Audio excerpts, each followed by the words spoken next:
The human connection is what makes learning possible. It's a struggle.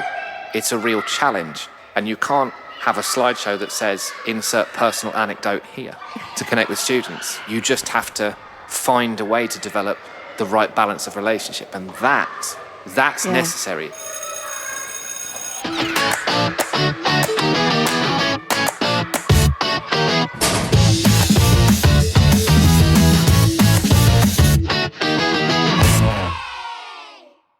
Hello, and welcome to No Running in the Corridors, the rebel podcast that aims to rewrite the school rulebook, one regulation at a time. My name is Helen Mulley, and joining me in the soundproof secret meeting room this week, ready to see if we can shake up the status quo until it makes a little more sense, I am delighted to welcome two fantastic guests. Chris Dilley is an assistant head teacher and maths specialist in an all-through school in Essex. Hello, Chris. Hi there. Thanks for having me today. It's a pleasure. And also joining us is Anthony Cockerill, who is Director of the National Association for the Teaching of English and a former head of English in an 11 to 18 school in Yorkshire. Hello, Anthony. Hi, Helen. How are you doing? Yeah, not too bad at all. Not too bad. I'm sure that both of you are as keen as I am to get stuck into today's rule. But before I reveal it for everyone listening, I do always like to start with every teacher's favourite inset day activity, the icebreaker. Don't panic. I am not going to make you do any role playing, but I am going to ask each of you the same question.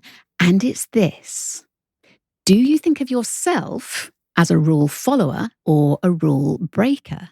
And I'm going to ask you first, Anthony. It's a good question. I think when I was at school myself, as a student, as a pupil, I was a rule follower, partly because I was probably a bit scared about what might happen if I were to break the rules. I remember we had one teacher who was a really kind of big, I mean, this is in the early 90s, I should add, but we had a teacher who was a really kind of big rugby playing kind of guy, and he used to pick up year sevens and kind of clean the chalkboard with them. It's a sort of a way of establishing, kind of authority. So I was a little bit scared of him, although he was actually a lovely bloke. And actually, I do remember on another occasion when I was in year 7, a year 11 boy picked me up and put me in the bin on the playground. So I think I just try and keep my head down when I was at school. But I think as a teacher, I feel like I inclined more toward the rule breaker because I was a bit more of a maverick, I think. So I think I changed my identity from being fairly, conforming and rule following at school, albeit a bit subversive as the years went by, but then perhaps to more of a rule breaker when I actually worked in a school. That's a bit of an evolution. What about you, Chris? I mean, as a mathematician, you can expect there's a certain amount of order I like in life. And I love a good rule. But a bit like Anthony, as I got older, some rules are grey areas anyway. Some rules make absolutely no sense. I remember must have been the first of our friendship group to have children. So they were celebrating a birthday party. When he was 1, they said, "Oh, come over from 12. Obviously, at this point, I didn't realise the unwritten rule of from 12 means maybe 1, maybe 2. So I arrived at 12 o'clock at the door, walked in. They hadn't even pre-cleaned prior to everyone being there. So I was not only early, there were still people in pyjamas. And I just realised at this point that rules are really important in certain settings, particularly in schools, but sometimes they make no sense. Yeah, and sometimes there are rules underneath the rules that you didn't even know about.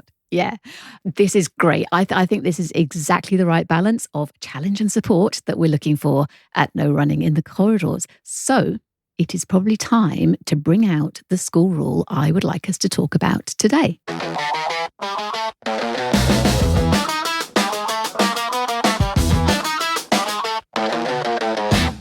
And today's rule is this: teach what's on the plan. So on one level, it makes absolute sense, doesn't it?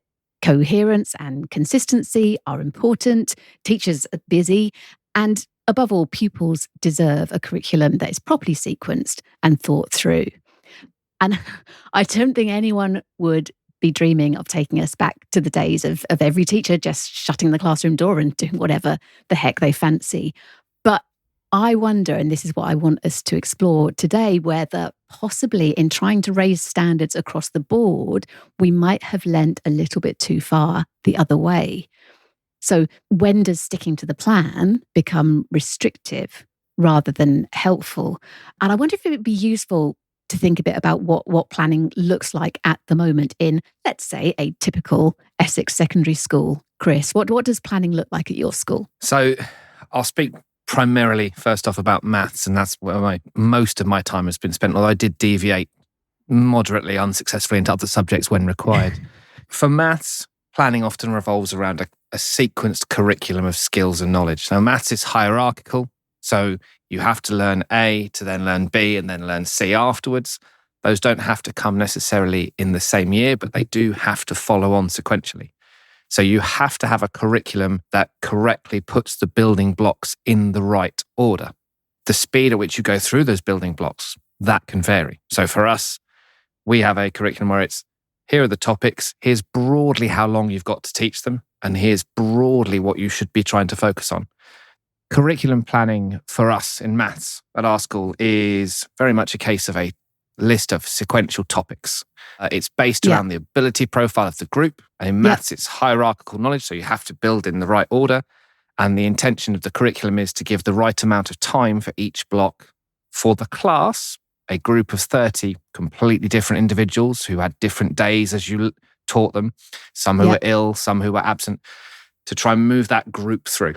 So we might do, for example, solving equations, we might do expanding brackets, and we might link those skills together. And we have a broadly how long we're supposed to spend with a bit of flexibility. Okay. So, Anthony, thinking back to your time, especially when you were leading the English department, how much autonomy did the teaching staff have within the content that they needed to cover? I think they had perhaps more autonomy than perhaps other schools and departments that I visited. And I'm hedging my words a little bit just because I know that, there are a variety of different approaches to planning and to autonomy and how much autonomy teachers should get. When I became head of department back in, I think it was 2014, one of the things that I was really keen to do was to develop what I kept referring to, I think at the time, as like accountable autonomy. So if people wanted to try new ideas and new things, then that was fabulous. But it was really important that they were able to let us know how it had gone and to share their ideas and to reflect on what worked and what hadn't worked. But I was always keen to preserve as much autonomy as possible. But at the same time, my job was also about devising a new curriculum, which everybody in the department had to be on board with. So I think it was finding that middle ground.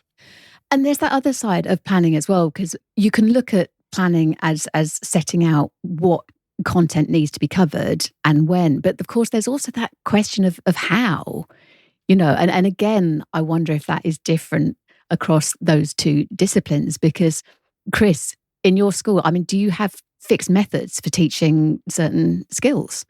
The answer is yes. And the answer is actually that you have to come to a consensus, a bit like Anthony talked about within a team, of what is the best method for delivering something, because what students need is to hear the same vocabulary and the same structure and to be able to build on that the next year, rather than having somebody change a method on them and therefore they go back to square one and have to learn it all again. So there is a benefit for students for staying, for example, with solving equations, of using a certain methodology, which is we use the balance model. So you subtract the same from both sides. Other people have heard talk about a magic bridge method before, which some people, your listeners will know about. What you can't do is year 7, learn the balance method. Year 8, go magic bridge. Year 9, go back to the balance method. And effectively get to year 11 and go, I've done 2 methods badly. But what you'll find is that in areas like this, most people within a team want to agree on a method so that they can help the students progress. And actually, that's where conformity benefits the students and benefits the staff. And that's an easy sell. So that's something that I think everyone buys into.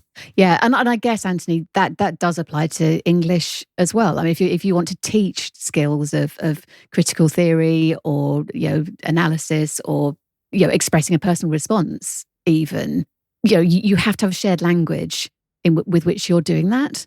I think so. You have to have a shared language for sure. I think for me, the caveat with English when it comes to the notion of personal response that you mentioned is that I think that has to be really authentic. And so when teachers are working with students on the process of reading a text and showing them how meaning is made and coming to share and discuss different understandings of the text, I think that potentially having an inquiring approach, in a sense that there isn't one answer that everyone's heading toward, is really important.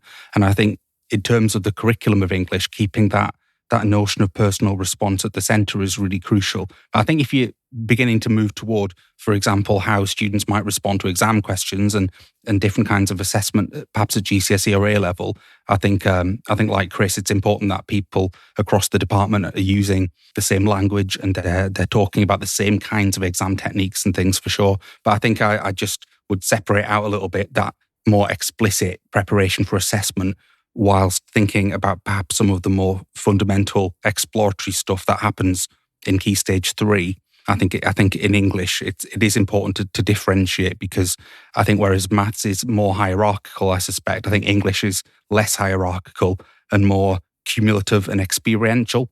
And there are different aspects of English, some of which lend themselves really well to commonality and perhaps more direct approaches, and others are much more, I guess, open-ended and exploratory in nature. That makes sense. And that kind of leads me on to the next part of our discussion that I wanted us to have. And I wanted us to talk about the direction that we're going generally in schools as it relates to this conversation. So, for example, and I may be remembering with rose-tinted glasses or whatever the equivalent is for memory, but when I was at school, way back in the dark ages, English was, for me, a really exciting, open-ended subject. There very much were no wrong answers, as long as you learned how to evidence what you were saying from the text. Then you could construct whatever argument you liked. And I remember constructing arguments that I thought were completely original, but as long as I backed them up, then that was fine. I've got two sons who they've just turned 21. And by the time they were studying English at school, it looked like a very different subject to me. It was all about, this is how you construct a paragraph. These are the points you need to make about these texts. And I wonder if that is a general trend in education across the years. And if so, why? Chris, what do you think? I mean, I think there's multiple reasons for this one. I think some of it is exams. And let's face it, like the priority is to get the highest grades possible. And when certain techniques become clear as being effective, I think schools push those more and more and more and narrow things down more and more as a result. I mean, for maths, like for us, a lot of the way we put in, this is how we do it, this is how we want you to teach it, is designed to help the fact that we have a lot of non-specialists in the profession now, particularly teaching maths. And what you're trying to do is you're trying to make sure that people have a good method of delivering it to compensate for what is perhaps not the natural background. Great educators, but who need that structure in order for them to deliver something. Does that resonate for you? This idea that some curriculum models are actually almost designed to make subject expertise less necessary? Yeah, of course it resonates. And, I think that, as Chris says, one of the issues is that departments and schools have a lot more non-specialists now, and staff absence can be a huge pressure when you're a head of department, or staff turnover in some schools. So I think that all of that has led to the sense that perhaps if you prescribe what a curriculum is, and if you prescribe the content and prescribe the methods, then the students get the same level of consistency across their time in the department, in the school. However, I think potentially what is lost is deepening professional understanding and pedagogical approaches, because potentially if you have a bar that's kind of really consistent, but doesn't always allow for people to raise it or lift it in places, then it can be problematic. Absolutely. And it comes back to this theme that we keep coming back to in all the episodes of this podcast, which is that you're trying to create a system that works as well as it can for most children, which doesn't really lend itself to those pockets of wild excellence, because you're so worried about having those gaps through which children might fall if those safeguards aren't in place. Yeah. I think there's also been a lot, pressures of accountability have contributed to that, and the need for heads of department and senior leaders to be able to build a narrative and to be accountable around the decisions that they've made. And I think sometimes as well, this sense that actually if you're someone in a school who maybe has been a classroom teacher or a head of department, and perhaps you're looking toward building a career in senior leadership, then quite often people are very keen to, I guess, show the impact of things that they've done. And sometimes that in itself can perhaps take the precedence of what's best in the classroom. And I know that sounds a little provocative maybe, but I just think the pressure of accountability, but also the sense of how leadership and the desire for leadership to be about consistency, I think can have negative effects sometimes. Is that something that you're familiar with, Chris? Because obviously you're in a senior leadership role at the moment. Has consistency across the board become something that is more important the further you've gone along that path? I think people crave consistency in leadership in terms of delivery. They want to know that classes are all getting a good deal. Anthony hit the nail on the head. There's something about reassuring about knowing that, don't worry, we've planned our curriculum really meticulously. Each class are getting these really well-designed lessons put together by a head of department or perhaps a team of experienced teachers, often really good lessons, often with good intent. I agree, Anthony, sometimes there's perhaps a bit of value for the individual who promotes that scheme, but typically I think you're talking about people trying to do the right thing. Yeah. I think that's because they feel that changing the curriculum or driving a curriculum might be easier sometimes than changing and developing the staff and working on the individuals. And of course, that's the danger of these curriculums that are really restrictive and PowerPoint-led lessons, which I've always fought against in maths. I don't see how you can do it. It's not possible in my eyes, because what you're doing is you're de-skilling individuals. You're, the idea of spend 2 lessons on this, deliver this, then get them to do that, then deliver this, then get them to do that, isn't required. Because if you've got the skill of explain this stuff, and when they've practiced it enough and when you feel they're ready, move on, whenever that is. Okay, but now I'm putting my parents' hat back on and I'm thinking, well, this is all very well, developing staff autonomy and professionalism and so forth. But that is by its nature a progression, isn't it? Someone isn't going to come in as an ECT and be able to deliver a lesson of the same quality and impact without all that scaffolding as someone who's been doing it for much longer and has learned as a result. And if my child ends up in that first teacher's class rather than that second teacher's class, am I going to feel shortchanged? I mean, the inexperienced teacher there could deliver just as well as someone who's been teaching 20 years, Helen. I've seen some fantastic ECTs who do an amazing job. So I would never, as a parent, worry about whether it's a young teacher or an old teacher. Yes, possibly. I think sometimes even when you have a really structured lesson, the inexperienced that is designed to raise things up for the inexperienced teacher, they can't predict what the kids are going to get stuck on, what the kids are going to say and divulge. So you can help them to a point, but there's a journey there of development that's going to solve that problem in the long run. So you're never going to be able to make somebody from the start pitch up to the level of, let's say, Anthony as a teacher, after all those years of experience, just with some good resources. It does help to a point, but you've got to allow them room to learn and grow as they do it. And it's the balancing act of those two things.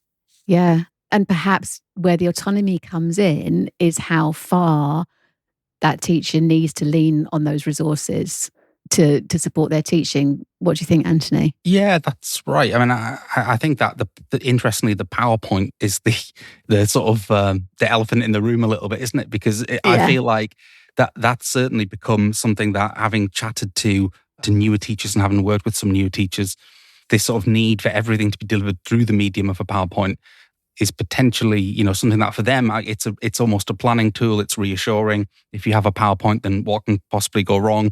But actually, the slideshow can provide a very sort of instructional or deliverable or transmissive way of teaching, and there's maybe less room for people to move away from that and to think about other ways of really kind of engaging the students. And I think also potentially it can stop teachers from taking risks, or it can stop teachers from thinking about how to move themselves on if they're too reliant on the slideshows that are provided. Because that's the other thing, isn't it? I think this expectation that people will be given slideshows to teach from is something that worries me a bit, because I feel like that's not planning. It's just making a slideshow. Yeah, and that's essentially scripted teaching, isn't it? I can tell you that I was, a few years back, I was having a conversation with some I was doing some research basically for a company that wanted to move into developing resources. We'd come up with some ideas for resources which didn't include PowerPoints, and there was a section of the teachers who were horrified by this. And their point was essentially about workload. It was, look, I haven't got time to go off and read a gazillion pages of teacher notes and then plan how I'm going to work with all of these worksheets. I might not even have time to look through this resource before I've got to teach it, lesson 2 on a Tuesday. I want it to come straight out the box onto the PowerPoint and then essentially deliver itself, which was quite shocking to me. So that does sound like it's sort of the extreme of what you were talking about. I would like us to think a little bit about rabbit holes.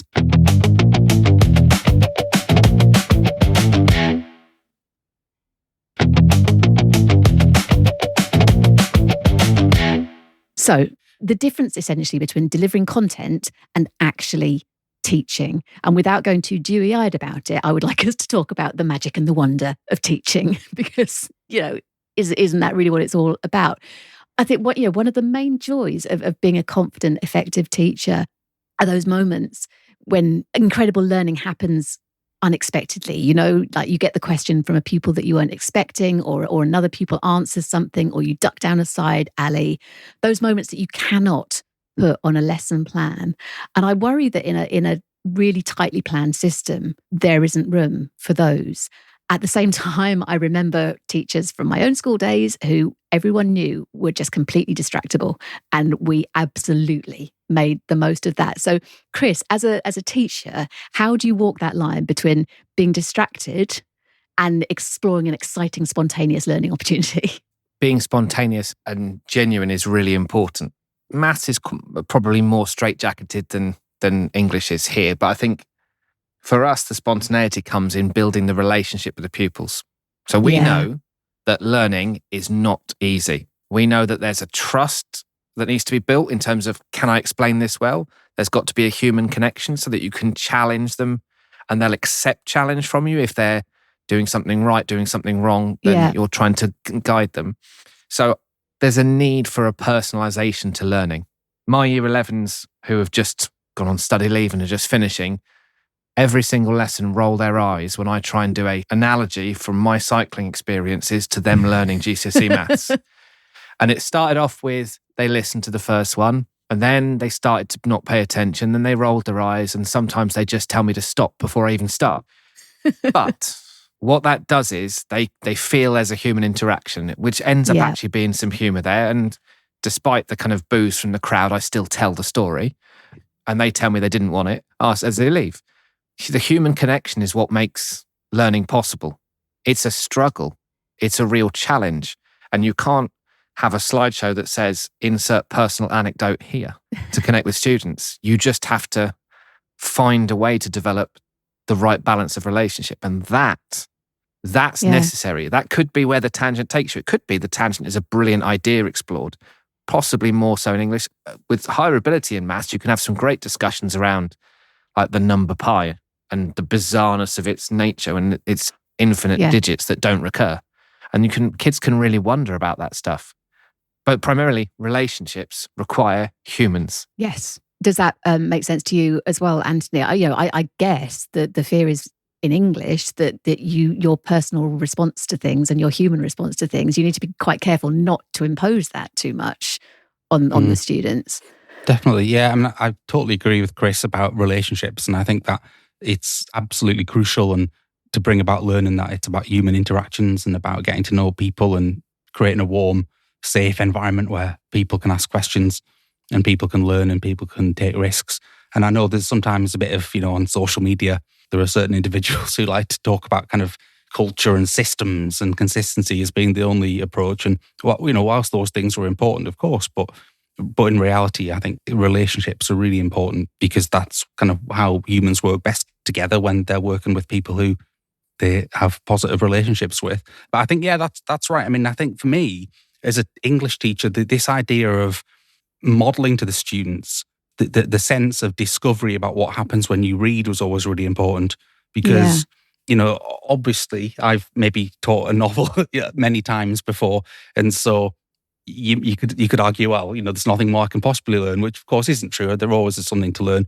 But even I think with a class, to sort of almost pose the questions and to wonder alongside the students, I think becomes part of the what's happening in the classroom. The kind of why might that have happened, or why might the author have chosen to do that, and what do you think about that, and how does that make you feel, and this makes me feel like that. And I think you've almost got to approach a text really freshly with each class, and never come at it from the perspective of someone who knows it inside out, and always keep that sense of being kind of co-discoverers with things like you're reading was really important, because it's in that respect it's about kind of encountering things together and making meaning together and sharing ideas together. And quite often there were things that I taught for some years, and then students would say things and it would make me see things in totally different ways, and I'd sort of celebrate that and say, wait, I haven't really thought of that before.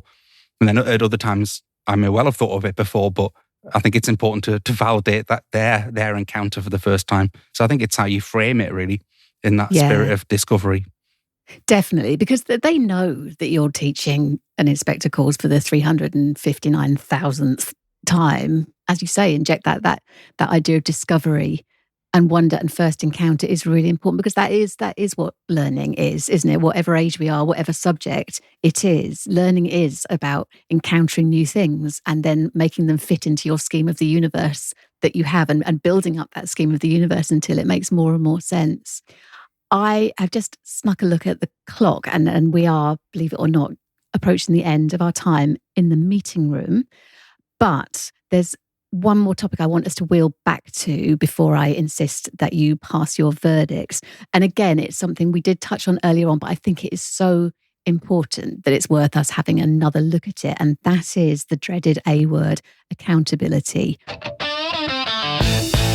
Whatever we feel about accountability measures and how they're set up right now and for what reason, at the heart of them is a good intention. At the heart of them is to move us away from that time when it was hot luck as a young person, whether you got a half decent education or a really excellent education. And it might, depend on you coming across that one magical teacher at the right point in your school career. But ultimately, we do owe it to the children that we serve to give them all the best possible chance for the best possible outcomes.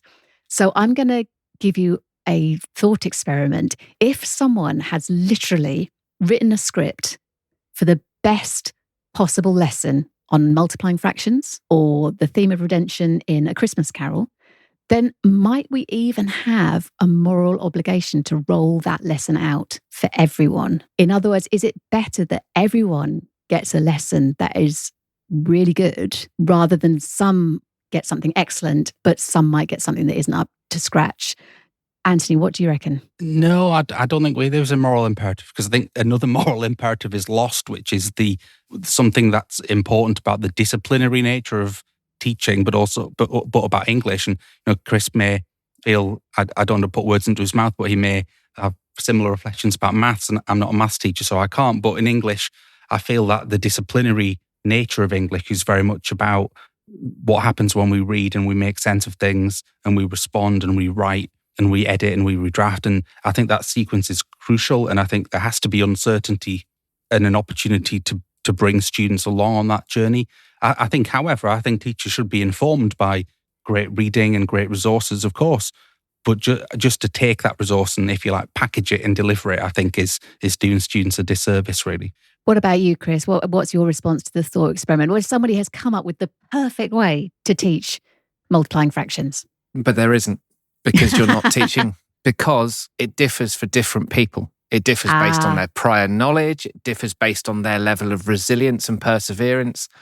I think they're a demonstration of a really good lesson that would allow practitioners to go, take this and use the best bits of this to shape would be brilliant. And we need to share more really high quality practice so that all colleagues get to see that. And when in our faculty meetings over the last 6 years in the school I'm now, we've shared like how do we teach this? And we've really discussed it. People have learnt so much. But I mean, it's very simple. If you had a bottom set year 11 trying to get 2s and 3s who are having a go at multiplying fractions, you're not teaching the same as a kid who might go to Cambridge who's a brilliant mathematician. It's not the same lesson. And even just when you consider ability, you can't have that. Let alone how the teacher wants to deliver the lesson could be completely different. It could be very much class discussion. It could be group work. It could be in the context of you need a bit of variety of those learning styles or not. I don't see it, but I do think the sharing of good practice and giving teachers the time to see best practice and take from it. As a senior leader, and Anthony on this head department, we watch way more lessons than classroom teachers, despite the fact we don't have to teach as much. So we get to learn so much, and from other subjects as well, of course. And your regular classroom teacher is not in other classes, is not getting a time to develop. And that's the big travesty. So the curriculum straitjacketing is really because we're not developing our teachers and we're not giving them the time to develop the pedagogy that we all want them to have. So it's a cheaper fix, but isn't fixing the problem. Definitely. This is really interesting to me because earlier on I was thinking about this and the kind of things that we might talk about. And it occurred to me that this is perhaps a bit of a trend especially in the public sector more generally. There is just less professional trust for the people who are actually doing the frontline work. And whether that's because layers of middle management have to justify their time and their salaries by coming up with new policies and new processes, or whether it's because there is a lack of investment in training. I don't know. Have I just made that up, or is that a thing, Anthony? What do you think? Yeah, I mean, I think that's maybe something that I was alluding to earlier on, but that sense that potentially, if there are, I guess, layers and layers of management roles, then potentially it can be about that, I think. Equally, I think, that's not to doubt people's intentions. I think often people's intentions can be good. However, it doesn't necessarily stop more layers proliferating when people have lots of different roles. And again, I think accountability, as you said before, is also really important because we need to make sure that all students have a great education and can get the best possible outcomes. I think potentially the thing with accountability is that it can often feel like something that's done to you as opposed to a thing that you're part of as a journey and part of it's a bit of an overused metaphor, but if it's a thing that's done with you rather than to you, that can be some of the best CPD for teachers and for subject leaders. Yeah, I think it's possible, isn't it, to see this as kind of a spectrum. So maybe at one end, you've got the situation where as a department or as a school, it's worked out exactly where the learners need to be at the end of each year. So from the start of year 7 to the end of year 7, they need to get from here to here, although there will be some disparity in their starting points. And then it can be up to the individual teachers to plan out exactly how to get them there, which is very different from the other end of the spectrum where you might have a situation where you can step into, say, any year 7 English class on any given week and you'll see exactly the same lesson being delivered. And we can all see the advantage of letting the professionals drive the process more. That seems to me like a richer experience for everyone. So much to think about. I mean, I think you're right too, Helen, about getting away from binaries and thinking that it always has to be one or the other is really important, because I think sometimes people are quick to assume that, for example, people are big advocates of things like direct instruction or they're big advocates for kind of inquiry-based learning. And actually, we're probably doing a bit of both in the classroom at different times and for different purposes, aren't we? And similarly with what you're saying there about those schools where maybe, this complete kind of doors closed and teachers doing whatever they want versus the school where everyone's doing the same lesson at the same time each week. In reality, there's a middle ground that's more helpful and productive, I think. Definitely. And you're talking about human beings and you're talking about relationships, as both of you have said. And that is the key to all of this, I think. And that's the reason why we'll never have AI replacing actual human teachers, because AI can deliver a lesson plan and a curriculum however you like, but it can't build those human relationships and respond to those in the moment matters. And I'm going to stick my flag in the mountain on that one. Definitely. And on that note, the time has come. And I need to ask you your verdict because the podcast format demands it.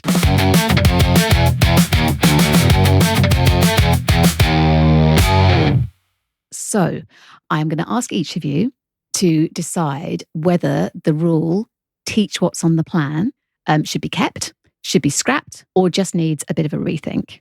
And I'm going to go to you first, Anthony. Yeah, I'm going to go with rethink it. I think just reframe how we think about the purpose of a plan and how we work with it and how we encourage people to deviate from it where necessary. So for me, that feels like a middle ground judgment the verdict that I'm bringing from what we've just been talking about. But that's the most sensible approach, definitely. Great. And what about you, Chris? I'm going to agree with Anthony. I think rethink anything that raises the floor and increases the quality of the lessons that happening around the country that perhaps are not good, but doesn't put the cap. I mean, you described it, Anthony, exactly right on people's ability to kind of push things further and go off piste and make learning the way it should be is essential. And that requires us to get this balance right between let's do it, but let's give people autonomy within those parameters. That feels right to me. That feels like a good, positive way to end this discussion, because end it we must. The bell is about to ring and we really do not want to be here when the next meeting begins. I'm not going to go into any more details, but trust me, we need to be elsewhere.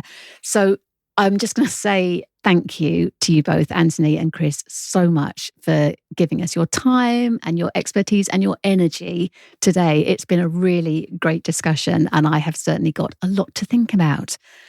And to everyone listening, thank you very much for being here too. I will be back soon with more guests and another school rule to interrogate. So until then, bye-bye, Anthony. Bye-bye, Chris. Thank you. Thanks for having me. Thanks for having us. You're very welcome. And to everyone else, keep questioning, keep learning, and remember, no running in the corridors.